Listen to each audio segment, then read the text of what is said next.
Am I the a-hole for filing a report against my late husband's colleague and getting him fired? My husband, 33, passed away 3 weeks ago. He used to work for this company for 4 years. He'd known lots of people and made so many friends. For days, I kept getting texts from his colleague, Ted. I don't know him personally. I had no idea how he even got my number. When he first texted me, I texted back, "Where did you get my number?" And he replied saying he got it from my husband. At first, I felt annoyed, but then I started getting flirty texts from him. They started getting more and more inappropriate. I warned him to stop, but he sent me a D-pic one night at 3 a.m. and asked if I needed company since he knew I was lonely. I was appalled and enraged. I couldn't even sleep at night. I waited till the early morning to go to the company, straight to his boss, and filed a report against him after explaining in details about his behavior. He ended up getting fired because the other colleague said he did me and my husband wrong and disrespected his memory. He started arguing about how low what I did was, coming to his work in hopes of ruining his livelihood. He kept saying it was between him and I, and his workplace had nothing to do with it. But I told him I've known him only as my husband's colleague, and he was his colleague. He and a friend of his said that I was aiming to get him fired, and that he did nothing wrong and I could have talked it out with him instead. My mom called him a POS for doing this to my husband and me, but also said that he had a point in that it shouldn't come after his livelihood, since the guy has a kid to provide for. I felt bad about the whole thing, and now I feel like I made things worse and acted out of emotions. Now for the top comments. He got your phone number at work. He knew you were a widow because of work. He would never have targeted you if he hadn't known your husband and knew he died. So his behavior had everything to do with work. And doing this to his coworker's widow? Of course his employer was horrified. The guy had it coming. Preying on someone's grief is so low. Not the a-hole. Exactly. Plus, she's a widow of 3 weeks. I might understand reaching out after 6 months and building a friendship. But 3 weeks and D-pics? That man deserved consequences for his horrible actions.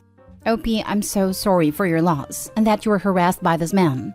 Please consider filing a police report if he continues. This is not okay behavior. Obviously not the a-hole. Given how quickly they fired him, I'm guessing that this was not his first case of harassing wives of coworkers or coworkers. As an employer, this a-hole could be employee of the century and I would still fire his butt for only this. Not the a-hole. He wasn't worried about his children's livelihood when he was harassing his coworker's widow. I have no idea where he was even coming from, sending a D-pic to a grieving widow of 3 weeks. WTF? Not the a-hole. He messed around and found out. The fact you are the widow of his late work colleague makes this absolutely a work issue. He disrespected and harassed you. If he didn't want to lose his job, all he had to do was not harass you. Literally, that's all he had to do. He wanted you to deal with him without going to his work because then he would face no consequences. He was already not listening when you said stop, and generally cops won't do anything unless it's immediately threatening. Going to his work was the only way he was going to learn. You absolutely did the right thing. Next story. Am I the a-hole for telling my wife my job has to come before hers? Background. Me 35 male, my wife 34 female, and our 2 kids 3 and 5 live in a very high cost of living city. I made about 5 times as much as my wife, so we do pretty well. If my income were the same as my wife's, we would not be able to afford to live in our city. My job is pretty low stress, about 35-ish hours a week with the only requirement that I be on call for 1 week out of each month. Normally nothing ever happens. So I do my usual routine with the understanding with my wife that if I am needed, I will drop whatever we are doing and work until the work issue is resolved. This only ever happens once every quarter and only lasts a few hours. My wife, on the other hand, has a much more stressful job. Her boss is incredibly demanding and often demands random and inane things, just as a power play with her subordinates. She usually works about 45 to 50 hours a week.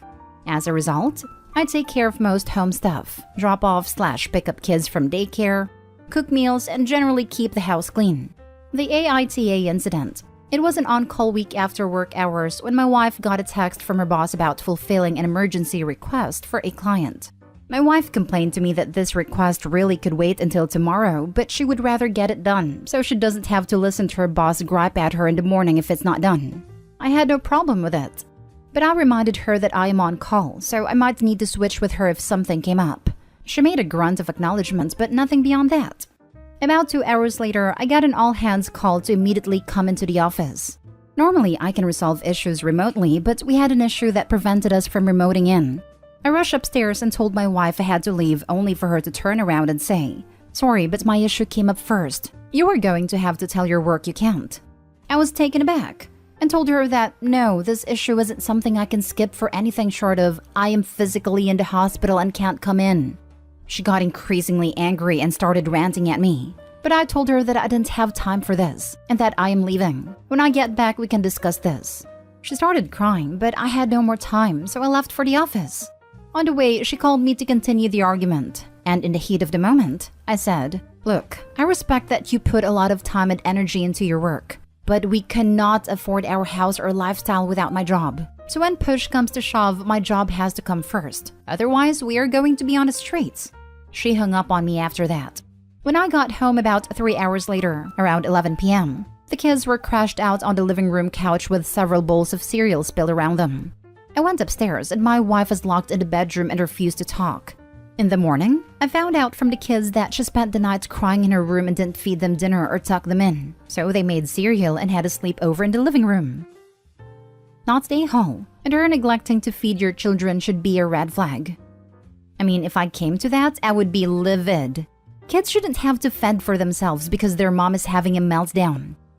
That's absolutely unacceptable. No matter what, the second I look my daughter in the eyes, I'll come down. I really can't comprehend this behavior.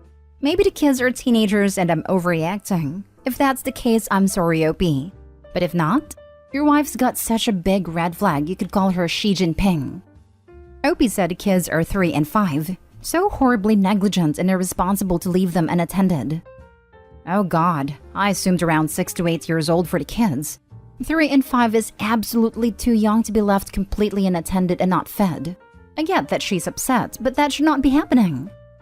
I'm not going to lie, I was prepared to give you the Yordi a-hole after reading the title. But no, you're absolutely not the a-hole in this situation.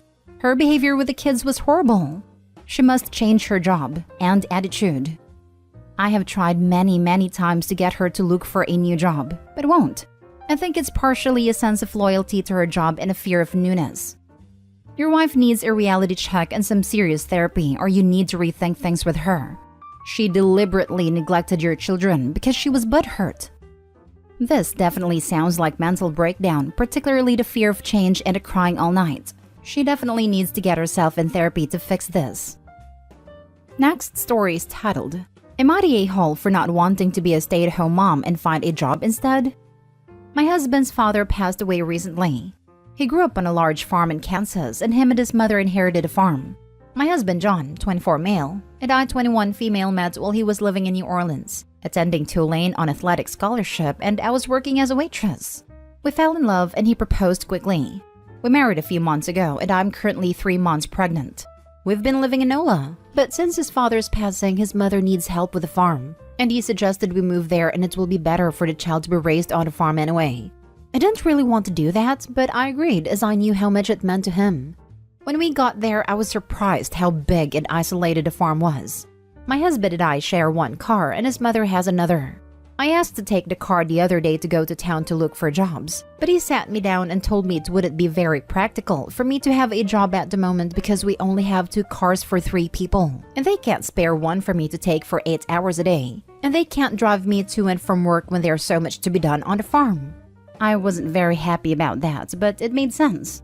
So I looked for some jobs online, and when we were eating dinner, I started the subject again, saying that I think I will look for some work from home jobs, but I will need stable internet connection and ask if there's any way we can change providers, as it's a bit slow. He told me all work from home jobs are a scam, and he doesn't want me falling into a trap, and that he needs the laptop available at all times to communicate with his customers. I was devastated, but didn't want to argue, and I understand that his work is currently supporting us all, including his mother. We had a small family gathering, and his sister and sister-in-law asked me why I didn't want to be a stay-at-home mom. I explained them everything, and they told me I should think of my family first, that all kids in this family are raised by a stay-at-home mom, and I should just go with it and everyone will be happier. I said that I would get bored, and I need a job to help supporting us, but they kept telling me that I should listen to my husband. When everyone left, John came to our bedroom and we had our first massive argument. He told me I embarrassed him in front of his family. He told me he can't believe how heartless I am being, and that I clearly don't care enough for our baby to stay home and raise him. He called me an a-hole and told me it's best if I slept in the guest room for a few nights. He hasn't spoken to me since, and his mother told me I hurt him and all of them by refusing to carry on family tradition of being a stay-at-home mom, and that I am bringing shame to him, showing that he can't support his family. And I am torn. I thought I knew what I wanted, but everyone is telling me otherwise and my head is a mess. Am I really the a-hole for wanting to find a job? Is it really that wrong of me? I thought I was right, but now I am doubting myself. Now for the top comments. This is screaming isolation tactics, not stay home. And then the argument and punishment for having her own opinion on what being a stay-at-home mom would feel like specifically for her. OMG. I'd be telling him, forget the guest bedroom. I'll stay with a friend. That's the thing. She doesn't have any friends where she lives. She doesn't have any options. How would she even get to a friend? She doesn't have a car. This whole situation is just scary. He doesn't care at all about what she wants. Not stay home. Get out of that house now. You do not want to be trapped on an isolated farm in Kansas with no money of your own, no car and a baby. The longer you wait, the harder it will be to get away. Way easier to leave pregnant than with a baby. OP, they're trying to coerce you into their lifestyle. Did your husband ever discuss with you before moving what his plan was for you and your life? It sounds like you'll just be the incubator and caregiver in his eyes, as it doesn't seem like he has any respect for you as a partner or even a person. Being a stay-at-home mom is so hard. You are on 24/7, especially if you don't have a good support system. No car, limited access to computer? Ridiculous. Also, a large majority of work-from-home jobs send you the equipment you need. Laptops, monitors, printers, etc. However, I wouldn't be surprised that if you were to do that anyway while living in that house, that they would sabotage it however they could. Really consider leaving. Doing it sooner rather than later. You can get the marriage annulled. Just file right away. Don't get stuck in this hell of isolation and being told how wrong you are for wanting to just live life. Now for the last story. Am I the a-hole for not wanting my girlfriend to decorate my apartment? I, 29 male, have been with my girlfriend, 24 female, for 2 years now. We have not lived together before, but she's currently 18 weeks pregnant, so I suggest that she move in with me once her lease was up. It ended at the end of June, so she's been living with me for almost 3 weeks now. Well, we get along well, and overall living together has been great. I've noticed that she started to change things around my apartment. She only brought a few things over since my apartment is fully furnished, so I understand her need to make it feel more like her space. Everything in my apartment is mid-century modern. It's a mid-century modern building and I bought the apartment because of how much I love that style. Some of the things that she's suggesting or bringing into the apartment absolutely does not go with that vibe. She's taken down some of my artwork and replaced it, cleared off my shelves I curated and put her knickknacks on it, went through my pantry and cleared out things she thought were unhealthy, all without asking me. She works from home while I work in the office, so she has a lot more time at the apartment than I do. I just wish she would run things by me first. I'm an architect. She's an editor and doesn't have the same designer eye, which clearly shows. What really bothered me was that she started to throw some things away without asking. I went to take out the trash and saw that some birthday cards I kept were in there. When I asked about it, she said she was just getting rid of clutter. But her stuff is more like clutter while mine has actual sentimental value. I told her to stop touching things in the apartment. And she pointed out that she should have a say because she lives there, which I agree with, but she doesn't run anything by me. Now she's being very avoidant and passive-aggressive. So am I the a-hole? Everyone sucks here. You do realize that when you have a baby, your carefully curated apartment vibe will change very much, right? That said, she shouldn't be throwing your stuff out without asking you. Time to sit down, have an adult conversation, and come up with a compromise. Right. Can't have those beautiful teak upholstered chairs because there's going to be all manner of bodily fluids, stains, and teeth marks in them. It's not even just stains and whatnot. My kid gnawed on all of our wood furniture like a demented beaver. Everyone sucks here.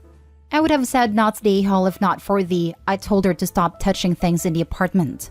She has an equal say in what your space looks like, and a right to make it feel like home for her. She's the a-hole for making changes without talking to you, and especially for throwing some of your stuff out without your consent. You guys need to have a talk and reach a compromise. Did you go out of your way to make her feel like the home is hers when she moved in? It doesn't necessarily sound like that's the case.